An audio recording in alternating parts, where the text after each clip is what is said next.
Makanya banyak sejarawan yang mengatakan Islam di Aceh masuk Aceh itu ya abad 7. Jadi abad persis sahabat. Nabi itu kan sekitar tahun 610. Ya. Kalau Masehinya sekitar 610. Gitu dong, wong sakniki itu 1430 Hijriah. Berarti terpautnya dengan Masehi kan kinten-kinten 600 tahun. Ya, 600 tahun. Karena Masehi sekarang kan 2000, anggap saja 2000. Mas Hijriah kinten 1400 toh. Ya, kisarannya ya terpaut sekitar kinten 600 napa? 600. Kenapa disejarahkan di Aceh itu era sahabat? Karena ketika konflik Muawiyah itu benar-benar ekstrim, itu banyak sahabat yang netral yang milih minggat. Gak melok-melok, dia pergi. Dia saat pergi itu menuju Cina, karena dulu kota populer itu Cina. Ya banyak yang sampai ke Cina. Makanya kayak Cina di King, di apa itu banyak kepulauan Cina sing Islamnya sudah mayoritas. Bahkan hampir semua elemen di Cina itu sudah banyak yang Islam. Termasuk pasukan. Makanya abad keberapa itu ada jenggo, ada apa itu kamu tidak usah kaget karena era sahabat saja sudah ada Islam di terutama di nopo ini kepulauan King nopo kabupaten atau apa kebenaran atau apa provinsi itu yang di sana itu. Sehingga apa Islam sudah merasuk di sana lama, termasuk banyak saja pasukan-pasukan Cina yang Islam.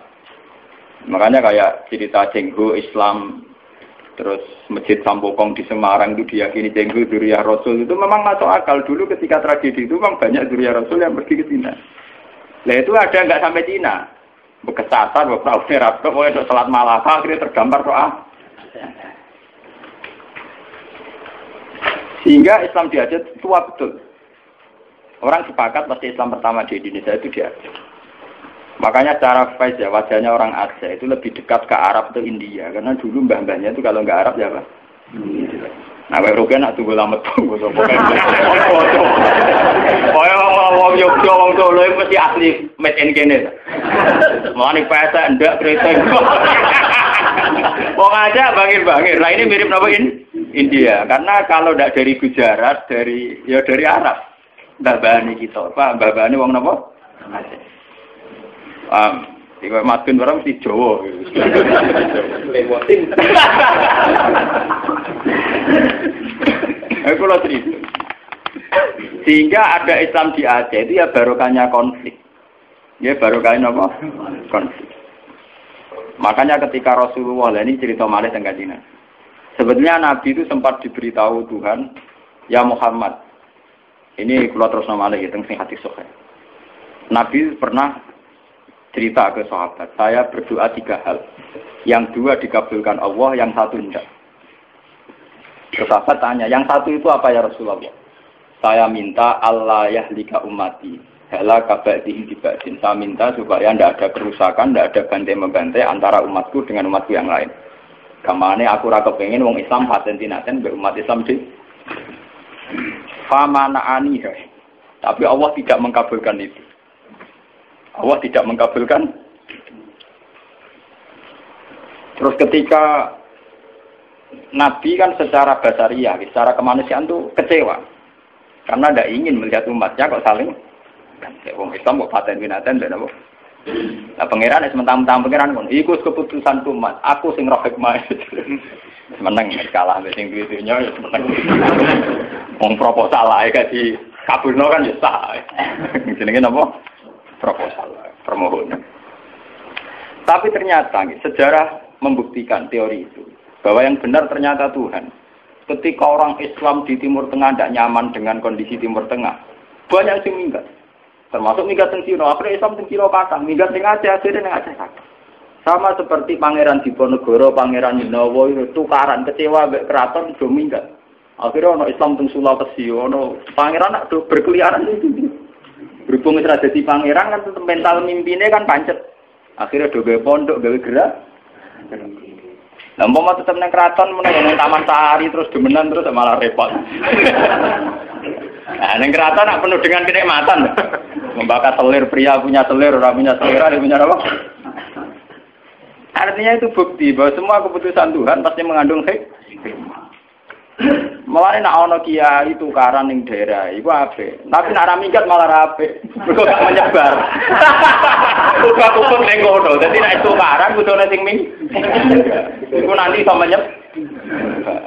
Nek ora minggat dadi udun ning kono. Salaman delok sejarah pondok-pondok gedhe ora barokah tukaran kabeh. Saiki ana Gus ning desa, kok Gus pondok gedhe. Mergo ning pondok induk itu tukaran. Wah, akhirnya nyebar. Zaman tanya saja, sejarah melilir boyo kerap gak sampai. Ada pondok di Pandan Aran, ada pondok apa, mesti barokah itu kah? Orang tak munafik. Lho kula niku keluarga kiai lho. Saya dari keluarga dinasti Latem. Dulu banyak tidak cocok akhirnya nyebar. Ki Hamid Pasuruan itu keluarga saya, itu misanan sama Pak saya. Tukaran nyebar. Banyak balukman rata-rata kataran minggat ke Tuban. Itu penting itu tadi kadang. Cuma repot kadang tukaran ra minggat lagi. Jadi ujung. Berarti perlu minggat ya. Nah ini cerita. Sampai tanya sejarah manapun, barokah ono Islam ning Cina itu barokah tukaran, barokah minggat. Islam di Aceh juga barokah apa? Itu begitu sejarahnya memang begitu. Makanya dalam hukum takdir itu begitu. Takdir itu kadang tidak menyenangkan secara syariat, tapi takdir nggak bisa dilawan. Ya karena itu tadi, itu sudah Tuhan. Tuhan itu kalau dengan hak prerogatifnya sebagai Tuhan mesti jawabnya ini alamu malah. Saya tahu apa yang kalian tidak tahu. Pengiran suatu mau konge, pokoknya ini alamu malah apa? Aku luwe roh, mungkin semua makhluk roh. Itu sejarah. Kemudian bahkan sebagian riwayat mengatakan ini yang sejarah paling ekstrim. Zuriyahnya Husain itu banyak habaib yang alim, yang bahkan mensyaratkan nggak boleh nikah sama Sarifah, harus nikah sama Ajab. Makanya banyak saya kasus bin Yahya bin Bafadol atau Balfaqih itu banyak yang gak rai saya jelas. Rai ini, saya kadang rai Cino, ya kayak Cenggu barang itu. Saya pernah ditanya, apa mungkin Cenggu Zuriyah Rasul, tapi rai ini kok Cino? Meripati ya sih. Dulu ketika banyak pembantaian karena orang memburu zuriyahnya Husain. Ya, sejarah itu kan kayak film-film Cina. Karena takut zuriyahnya Husain itu nanti melawan, mengkudeta, banyak orang yang berburu zuriyahnya Husain mau dibantai. Sehingga untuk mensiasati itu, banyak yang harus kawin sama orang non-Arab. Dan rai ini pesek atau keriting, pokoknya serah ketara arah. Paham? Sehingga banyak zuriyah Rasulnya yang sudah secara wajah, secara postur sudah ada kayak zuriyah Rasul. Padahal silsilahnya jelas sampai Nabi. Itu dulu bagian dari strategi menghindari pembantaian. Makanya kamu jangan kaget. Misalnya istrinya Sari Udatua Cina, putri Sempo Cina. Wes Cina Cina kok natape kok kanjeng. Saya dengar aja kurang tuh, ngenteni dikandani. Itu sejarahnya memang begitu. Memang disengaja dulu dari babahnya apa? Artinya ya mungkin tuh kalau pesek turunan Nabi. Nah, keturunan Nabi keluarganya Nabi. Nah, keluarga yang untuk Nabi Jahal Abu Lahab barang.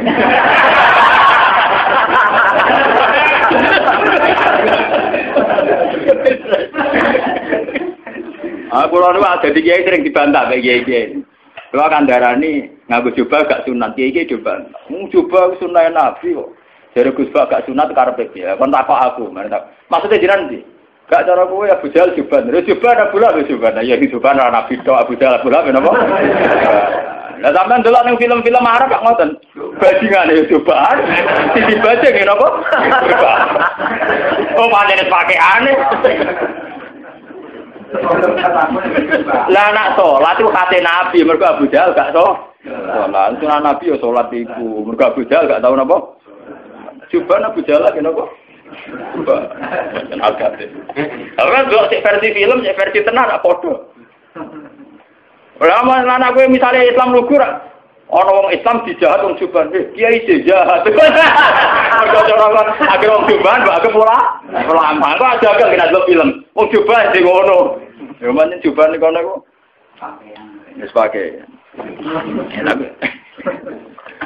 Jadi tak angen-angen jiran iki bener Gus, tapi ngoten niku cara salah paham, seneng ngamuk wedi salah paham ya. Nah, kalau cerita itu tragedi itu namanya fitnah. Tapi jangan kira kalau fitnah itu kemudian buruk. Enggak. Makanya ketika Allah Ta'ala wa nabluukum bisyarri wal khairi fitnah. Semua itu hanya uji. Itu akan berlalu secara baik-baik. Tidak ada apa-apa. Itu sudah sunnahnya Tuhan. Akan berlalu secara baik-baik.